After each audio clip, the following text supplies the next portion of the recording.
ಇಷ್ಟೊಂದು ಸಕ್ಸಸ್ಫುಲ್ ಅನ್ನೋದನ್ನು ನೀವು ಕಂಡಿದ್ದೀರ ಒಂದು ಇದರಲ್ಲಿ ನಿಮ್ಮೊಂದು ಕೆರಿಯರ್ ಆಗಿರಲಿ ಫ್ಯಾಮಿಲಿ ಇದರಲ್ಲಾಗಿ. ಆ್ಯಂಡ್ ಅದರಲ್ಲೂ ನೀವು ಹೇಳ್ತೀರಾ ನಿಮ್ಮೊಂದು ಸ್ಪಿರಿಚುವಲ್ ಲೈಫ್ನೂ ಸಹ ನೀವು ಮೇಂಟೈನ್ ಮಾಡಿದ್ದೀರ.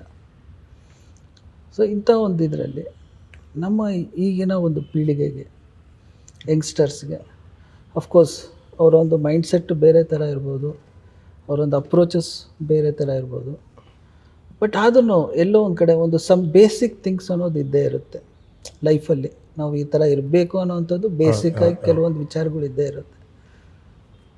ಸೊ ನಿಮ್ಮ ಒಂದು ಅನುಭವದ ಪ್ರಕಾರ ಅವ್ರಿಗೆ ಏನನ್ನು ನೀವು ಹೇಳ್ತೀರ? ಅಂದರೆ ನಿಮ್ಮ ಒಂದು ಹೇಳಬೇಕು ಅಂದರೆ ಮಕ್ಕಳು ಸ್ವಲ್ಪ ಈಗಾಗಲೇ ಸ್ವಲ್ಪ ಓಲ್ಡ್ ಆದರೂ ಮೊಮ್ಮಕ್ಕಳು ಅಂತ ಹೇಳ್ಬೋದು, ಅಥವಾ ಈಗ ಇನ್ನೂ ಕೆರಿಯರ್ ಅನ್ನೋದನ್ನು ಸ್ಟಾರ್ಟ್ ಮಾಡ್ತಾ ಇರುವಂಥವ್ರು ಇರ್ಬೋದು. ಸೊ ಅಂಥವ್ರಿಗೆ ನೀವು ಏನೊಂದು ಬುದ್ಧಿ ಮಾತು ಅಥವಾ ಪೆಪ್ ಟಾಕ್ ಏನು ಹೇಳಬೇಕಂತಿದ್ದೀನಿ? ನಾನು ಇವತ್ತಿನ ಪೀಳಿಗೆಯ ಯವನಸ್ಥ ಮಕ್ಕಳಿಗೆ ನಾನು ಹೇಳೋದೇನೆಂದರೆ, ಉದ್ಯೋಗ ಸಿಗೋದೇ ಕಷ್ಟ ಇದೆ ಇವತ್ತಿನ ದಿನದಲ್ಲಿ. World is very competitive. ನೀವು ಯಾವುದೇ ಫೀಲ್ಡ್ಗೆ ಹೋಗಿ ಒಂದು ಬಿಸ್ನೆಸ್ ಮಾಡ್ತೀನಿ ಅಂತೀರಾ, ಅದರಲ್ಲೂ ಕಾಂಪಿಟೇಷನ್ ಇದೆ. ಅಥವಾ ನೀವು ಯಾವುದೋ ಒಂದು ಸಾಫ್ಟ್ವೇರ್ ಕಂಪ್ನಿಗೆ ಹೋಗ್ತೀರಾ, ಅಲ್ಲಿ ಕಾಂಪಿಟೇಷನ್ ಇದೆ. ಅಲ್ಲಿ ಇನ್ನೊಂದು ಕಾಂಪಿಟೇಷನ್ ಏನಂತಂದರೆ, ಹೈಯರ್ ಪೊಸಿಷನ್ನ ಅಟೈನ್ ಮಾಡಲಿಕ್ಕೆ ಇನ್ನೊಬ್ಬನ ಸೈಡ್ ಲೈನ್ ಮಾಡಿ ಇನ್ನೊಬ್ಬ ಮೇಲೆ ಬರಬೇಕು. ಆ ರೀತಿ ಒಂದು ಕಾಂಪಿಟೇಷನ್ ತುಂಬ ಇದೆ ಇವತ್ತಿನ ದಿನದಲ್ಲಿ. ಅದಕ್ಕೆ ಯಾವ ರೀತಿ ಇವರು ನಮ್ಮ ಯವನಸ್ಥ ಮಕ್ಕಳು ಏನು ಮಾಡಬೇಕು ಅಂತಂದರೆ, they have to successful by their own thoughts, by their own virtues ಇದ್ದಾಗ ಮಾತ್ರ ಅವ್ರ ಮೇಲೆ ಬರೋಕ್ಕೆ ಸಾಧ್ಯ ಆಗುತ್ತೆ. ಈಗ ಅವರು ಬರೀ ವರ್ಕಾಲಿಕ್ಕೆ ಆದರೆ ಸಾಲೋದಿಲ್ಲ. ವರ್ಕಾಲಿಕ್ ಬೇಕು, ಕೆಲಸ ಮಾಡಬೇಕು. ವರ್ಕಾಲಿಕ್ನಿಂದ ಏನಾಗುತ್ತೆ, ಅವರ ಫಿಸಿಕಲ್ ಮೆಂಟಲ್ ಹೆಲ್ತ್ ಹಾಳು ಮಾಡ್ಕೊತಾರೆ. ಅದರ ಬದಲು ಅವರು they must seek first God's wisdom, ದೇವರ ಒಂದು ಜ್ಞಾನವನ್ನು ಪಡಿಬೇಕು. ಯಾಕೋ ಒಬ್ಬ 1:5 ಹೇಳಿದೆ, ನಿನಗೆ ಜ್ಞಾನ ಬೇಕಾದರೆ ನನ್ನನ್ನು ಕೇಳಿಕೊ, ನಾನು ನಿನಗೆ ಉದಾರವಾಗಿ ಹಂಗಿಲ್ಲದೆ ಕೊಡ್ತೀನಿ ಅಂತ. ದೇವರು ನಾನು ಕೊಟ್ಟೆ ಅಂತ ಯಾವತ್ತು ಹಂಗಿಸೋದಿಲ್ಲ ದೇವರು. ನಾನು ಧಾರಾಳವಾಗಿ ಕೊಡ್ತಾನೆ, ಎಷ್ಟು ಬೇಕೋ ಅಷ್ಟು ಜ್ಞಾನ ಕೊಡ್ತಾನೆ. ಅಂದರೆ only thing you have to seek him ಅಲ್ವಾ. ಫಸ್ಟ್ ದೇವ್ರನ್ನ ನಾವು ಕಾಣಬೇಕು. ಕಂಡಾಗ ದೇವರು ನಮಗೆ ಜ್ಞಾನ ಕೊಡ್ತಾನೆ.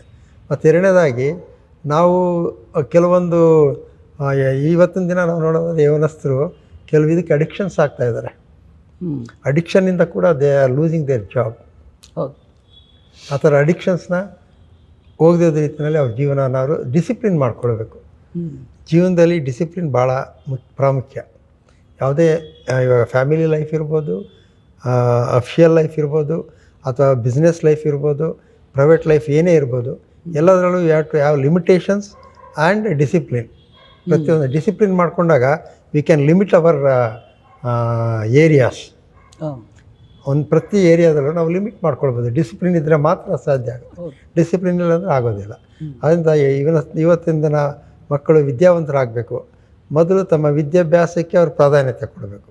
ವಿದ್ಯಾಭ್ಯಾಸ ಆದ ನಂತರ ಉದ್ಯೋಗಕ್ಕೆ ಪ್ರಾಧಾನ್ಯತೆ ಕೊಡಬೇಕು. ಉದ್ಯೋಗ ಪಡ್ಕೊಳ್ಳೋದಕ್ಕೆ ಅದಕ್ಕೆ ಬೇಕಾದಂಥ ಒಂದು ಇದನ್ನು ಪ್ರಿಪೇರ್ ಮಾಡ್ಕೊಳ್ಬೇಕು. ಯಾವುದೇ ಒಂದು ಪ್ರಿಪ್ರೇಷನ್ ಇಲ್ಲದೆ ಯಾವುದೂ ಆಗಲ್ಲ.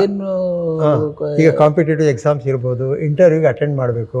ಅದಕ್ಕೆ ಯಾವ ರೀತಿ ಪ್ರಿಪ್ರೇಷನ್ ಮಾಡ್ಕೊಳ್ಬೇಕು, ಆ ರೀತಿ ಅವರು ನಾಲೆಡ್ಜ್ನ ಗೇನ್ ಮಾಡಬೇಕು. ನಾಲೆಡ್ಜ್ನ ಗೇನ್ ಮಾಡೋದು ಬುಕ್ಸ್ನ ಓದಬೇಕು, ಮತ್ತು ಮ್ಯಾಗ್ಝಿನ್ಸ್ನ ಓದಬೇಕು. ಮತ್ತು ನಾವು ಕೆಲವೊಬ್ಬರು ವ್ಯಕ್ತಿಗಳನ್ನ ನಾವು ಗಮನಿಸಬೇಕು. ಆ ವ್ಯಕ್ತಿ ಯಾಕೆ ಆ ಮಟ್ಟಕ್ಕೆ ಬೆಳೆದಿದ್ದಾರೆ. ಈಗ ಉದಾಹರಣೆಗೆ ಹೇಳಿದ್ರೆ, ಪುಟ್ಟಪ್ಪನವರು ಅವಾರ್ಡ್ಗಳನ್ನ ತಗೊಂಡ್ರು. ಅವ್ರನ್ನ ಜ್ಞಾನಪೀಠ ಅವಾರ್ಡ್ ಬಂತು, KV ಪುಟ್ಟಪ್ಪ ಅವರು. ಅವರ ಆ ಒಂದು ಇದಕ್ಕೆ ಬೆಳಿಬೇಕಾದ್ರೆ ಅವ್ರು ಎಷ್ಟು ಪರಿಶ್ರಮ ಪಟ್ಟಿದ್ದಾರೆ. ಆ ಒಂದು ಪರಿಶ್ರಮನ ನಾವು ನೋಡಬೇಕು. ಟಾಟಾ ಕಂಪನಿ ನೋಡಿ, ಅದಷ್ಟು ಬೆಳಿಬೇಕಾದ್ರೆ ನಮ್ಮ ಟಾಟಾ ಅವರು ಎಷ್ಟು ಶ್ರಮ ಪಟ್ಟಿದ್ದಾರೆ.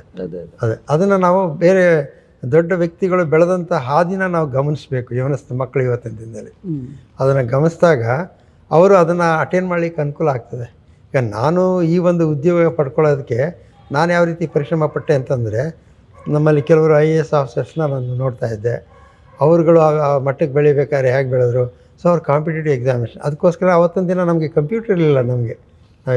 ನಾವು ಕಾಂಪಿಟೇಟಿವ್ ಎಕ್ಸಾಮ್ ಓದಬೇಕು ಅಂತ ಇವತ್ತಿನ ದಿನ ಕಂಪ್ಯೂಟ್ರಲ್ಲಿ by click of the button ನಮಗೆಲ್ಲ ಸಿಗುತ್ತೆ. ನಾವು ಮನೇಲಿ ಕೂತ್ಕೊಂಡೆಲ್ಲ ಓದ್ಕೊಳ್ಬೋದು. ನಾವು ಲೈಬ್ರರಿಗಳಿಗೆ ಹೋಗ್ತಾ ಇದ್ವಿ. ನಮಗೆ ಮ್ಯಾಗ್ಝಿನ್ಸ್ನ ತೊಗೊಳ್ಳೋಷ್ಟು ಚೈತನ್ಯ ನಮಗಿರಲಿಲ್ಲ. ಆಯ್ತು, ನಾವು ಈ ಸೆಂಟ್ರಲ್ ಲೈಬ್ರರಿ ನಡ್ಕೊಂಡು ಬಂದು ಅಲ್ಲಿ ಕುಂತು ನಾವೆಲ್ಲ ಓದಿ ನೋಟ್ ಮಾಡ್ಕೊಂಡೋಗಿ ಕಾಂಪಿಟೇಟಿವ್ ಎಕ್ಸಾಮಿನೇಷನ್ಗೆ ರೆಡಿ ಆಗ್ತಾ ಇದ್ವಿ, ನಾವು ತಯಾರಾಗ್ತಾ ಇದ್ವಿ.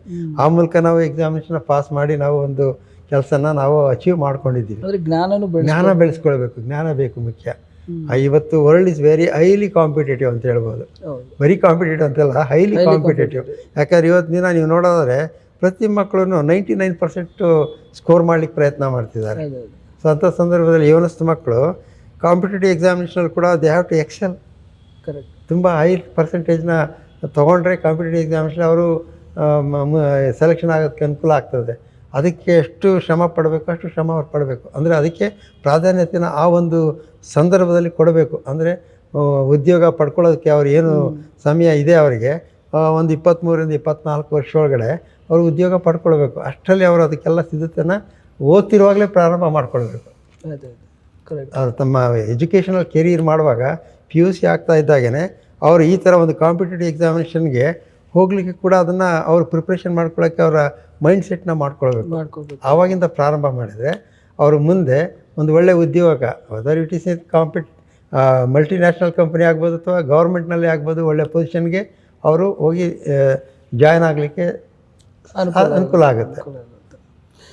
ತುಂಬ ಥ್ಯಾಂಕ್ಸ್ ಪದ್ಮರಾಜ್ ಅವರೇ. ನೀವು ಹೇಳಿರೋ ಇದರಲ್ಲಿ ಒಟ್ಟಾರೆಗೆ ಸಮಪ್ ಮಾಡೋವಂಥದ್ದಾಯಿತು ಅಂತಂದರೆ ಒಂದು ವ್ಯಾಲ್ಯೂ ಬೇಸ್ಡ್ ಡಿಸಿಪ್ಲಿನ್ಡ್ ಲೈಫ್ ಅನ್ನೋಂಥದ್ದು ಇರಬೇಕು.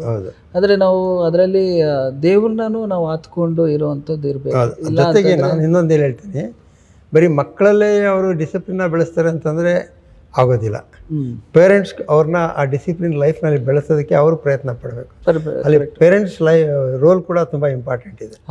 ಪ್ರತಿ ಮಕ್ಕಳನ್ನ ಅವರು ಆ ಒಂದು ಡಿಸಿಪ್ಲಿನ್ ಲೈಫ್ನಲ್ಲಿ ಬೆಳೆಸ್ಕೊಂಡು ಬರಬೇಕು. ಇವತ್ತಿನ ದಿನ ನಾವು ತುಂಬ ಕ್ರೈಮ್ಸ್ ಆಗ್ತಾಯಿದೆ ನೋಡೋದಾದ್ರೆ ಯವನಸ್ಥ ಮಕ್ಕಳಲ್ಲಿ. ಕ್ರೈಮ್ಸ್ ಆಗೋದಕ್ಕೆ ಕಾರಣ ಏನು? ಈ ಸೋಷಿಯಲ್ ಮೀಡಿಯಾ ಒಂದು. ಎರಡನೇದಾಗಿ ಪೇರೆಂಟ್ಸ್ ಅವ್ರನ್ನ ಗಮನಿಸ್ತಾ ಇಲ್ಲ. ಯಾಕಂದ್ರೆ ಇಬ್ಬರು ಕೆಲಸಕ್ಕೆ ಹೋಗ್ತಾರೆ, ಇಬ್ಬರು ದುಡ್ಕೊಂಡು ಬರ್ತಾರೆ, ಅವ್ರು ಏನು ಮಾಡ್ತಿದ್ದಾರೆ, ಹೇಗೆ ಹೋಗಿದ್ದಾರೆ, ಏನು ಅವ್ರ ಲೈಫ್ ಯಾವ ರೀತಿ ಇದೆ, ಅವರ ಯವನ ಲೈಫ್ ಸ್ಟೈಲ್ ಹೇಗಿದೆ ಅದನ್ನು ಯಾರು ಗಮನಿಸ್ತಾ ಇಲ್ಲ. ಅವ್ರು ಯಾವುದಕ್ಕೆ ಅಡಿಕ್ಷನ್ಸ್ ಇದ್ದಾರೆ, ಏನಕ್ಕೆ ಮಾಡ್ಕೊತಾ ಇದ್ದಾರೆ, ಅದೆಲ್ಲ ಗಮನಿಸ್ಕೊಳ್ಬೇಕು ಮಕ್ಕಳನ್ನ. ಸೊ ಅವನ ನಡೆ ನುಡಿನಲ್ಲಿ ಅವನು ಏನು ಮಾಡ್ತಿದ್ದಾನೆ ಅನ್ನೋದು ಪೇರೆಂಟ್ಸ್ ಗಮನಿಸಿ ಅವನ್ನ ಆ ಸಂದರ್ಭದಲ್ಲಿ ಅವನ್ನ ರಿಫಾರ್ಮ್ ಮಾಡಬೇಕು, ರೆಕ್ಟಿಫೈ ಮಾಡಬೇಕು. ಅವ್ರ ಮಿಸ್ಟೇಕ್ಸ್ನ ಮಾಡಿದರೆ ಮಕ್ಕಳು ಬೆಳೀಲಿಕ್ಕೆ ಒಂದು ಇದಕ್ಕೆ ಸಮಾಜಕ್ಕೆ ಒಳ್ಳೆಯದಾಗ್ತದೆ. ಒಟ್ಟಿನಲ್ಲಿ ಯವನಸ್ಥ ಮಕ್ಕಳು ಒಳ್ಳೆಯ ಸಮಾಜದ ಒಬ್ಬ ಒಳ್ಳೆಯ ವ್ಯಕ್ತಿ ಆಗಬೇಕು ಅಂತಂದರೆ ಮನೆಯೇ ಮುಖ್ಯ ಕಾರಣ. ಮನೆಯಲ್ಲಿ ಪೇರೆಂಟ್ಸ್ ಹೆಂಗೆ ಬೆಳೆಸ್ತಾರೆ ಅದ್ರ ಮೇಲೆ ಹೌದು ವಾತಾವರಣ. ಮಕ್ಕಳು ಒಂದು ರೀತಿ ಯವನಸ್ಥ ಮಕ್ಕಳೀಗ ನಾನು ಅದು ಹೇಳಬಾರ್ದು ಮಾತು, ಕೆಲವು ತುಂಬ ಜನ ಗುಂಡಾಯಿಸಮ್ ಮಾಡೋದು ಅಥವಾ ಪರ್ವರ್ಟೆಡ್ ಇದಿರೋದು. ಅದರ ಕಾರಣ ಏನಂದರೆ ಪೇರೆಂಟಲ್ ಕೇರ್ ಕಮ್ಮಿ ಇದೆ. ಪೇರೆಂಟಲ್ ಕೇರ್ ಇದ್ದಾಗ ಮಕ್ಕಳು ಒಳ್ಳೆ ಉತ್ತಮ ಪ್ರಜೆಗಳಾಗ್ತಾರೆ ಅಂತ ನನ್ನ ಅನಿಸಿಕೆ. ಉತ್ತಮವಾದಂಥದ್ದು ನೀವು ಒಳ್ಳೆಯ ಒಂದು ಇದನ್ನು ಹೇಳಿದ್ರಿ. ಸೊ ಅದೇ ಒಂದು ವ್ಯಾಲ್ಯೂ ಬೇಸ್ಡ್ ಲೈಫು ಮತ್ತು ಹಾರ್ಡ್ ವರ್ಕ್ ಅನ್ನೋವಂಥದ್ದು ಇದ್ದಾಗ ನಾವು ಕೆರಿಯರ್ ಇದನ್ನು ನಾವು ಗ್ರೋತನ್ನು ಕಾಣ್ಬೋದು. ಅದೇ ರೀತಿಯಾಗಿ ಫ್ಯಾಮಿಲಿನೂ ನಾವು ಗಮನಿಸ್ಕೊಂಡು ಬ್ಯಾಲೆನ್ಸ್ ಮಾಡ್ಕೊಂಡು ಹೋಗ್ಬೇಕು. ಅದೇ ನೀವು ಹೇಳಿದಾಗೆ ಒಂದು ಒಳ್ಳೆ ಅಂಡರ್ಸ್ಟ್ಯಾಂಡಿಂಗ್ ಇರಬೇಕು, ಹಂಬಲ್ನೆಸ್ ಅನ್ನೋದು ಇರಬೇಕು. ಅವಾಗ ಕುಟುಂಬದ ಜೀವನ ಸಹ ಒಂದು ಒಳ್ಳೆ ರೀತಿಯಲ್ಲಿ. ಅಂಬೇಡ್ಕರ್ ಅವರು ಒಂದು ಮಾತು ಹೇಳಿದ್ದಾರೆ, 23 ವರ್ಷದವರೆಗೆ ನೀನು ವಿದ್ಯೆಯನ್ನು ಕಾಪಾಡು. ಅಂದರೆ up to 23 years you take education, take care of the education. After 23 years it will take care of you until your death. ಹೌದು, ನಿಜವಾದ ಮಾತು. ಈಗ ನೋಡಿ ಒಳ್ಳೆ ಸುಪ್ರಸಿದ್ಧ ಡಾಕ್ಟರ್ ಆಗ್ತಾರೆ. ಇವನ್ ಆರ್ಟ್ ಸ್ಪೆಷಲಿಸ್ಟ್ ಇರ್ಬೋದು, ಆರ್ಥೋಪೆಡಿಕ್ ಸ್ಪೆಷಲಿಸ್ಟ್ ಇರ್ಬೋದು. ಅವರು till his death you will practise that. ಅದೇ ಥರ ಒಬ್ಬ ಒಳ್ಳೆ ಸರ್ವಿಸ್ ಮ್ಯಾಟರ್ಸ್ ಅಡ್ವೊಕೇಟ್ ಇದ್ದರೆ ಅವನು ತಾನು ಲಾಸ್ಟ್ ಬ್ರೆತ್ವರೆಗೂ ಅಡ್ವೊಕೇಟ್ ಜಾಬ್ನ ಮಾಡ್ತಾನೆ. ಒಬ್ಬ ಒಳ್ಳೆ ಇಂಜಿನಿಯರು ಸ್ಪೆಷಲೈಸೇಷನ್ ಇತ್ತು ಅಂತಾರೆ ಕೆರಿಯರ್ನಲ್ಲಿ, ಅವನು ತನ್ನ ಕೊನೆ ಜೀವನದ ಹಂತ ಮುಟ್ಟೋವರೆಗೂ ಆ ಕೆಲಸನ ಅದು ಮಾಡ್ತಾ ಹೋಗ್ತಾನೆ, ಅಡ್ವೈಸ್ ಮಾಡ್ತಾನೆ, ಎಲ್ಲ ಮಾಡ್ತಾನೆ. ಹಾಗೆ ಎಷ್ಟೋ ಜನ ನಮ್ಮಲ್ಲಿ ಸಕ್ಸಸ್ಫುಲ್ IAS ಆಫೀಸರ್ಸ್ ಇದ್ದಾರೆ, ಅವರು ಇವತ್ತು ಕೂಡ ಅಡ್ವೈಸ್ ಮಾಡ್ತಾರೆ ಕರೆಕ್ಟ್ ಗೌರ್ಮೆಂಟಿಗೆ. ತುಂಬ ಥ್ಯಾಂಕ್ಸ್ ಪದ್ಮರಾಜ್ ಅವರೇ. ಒಳ್ಳೆಯ ಒಂದು ಅಡ್ವೈಸ್ ಅನ್ನೋದನ್ನು ಕೊಟ್ಟಿದ್ದೀರಿ ನಮ್ಮ ಯೂತ್ಸ್ಗೂ ಎಲ್ಲ. ತುಂಬ ಧನ್ಯವಾದಗಳು.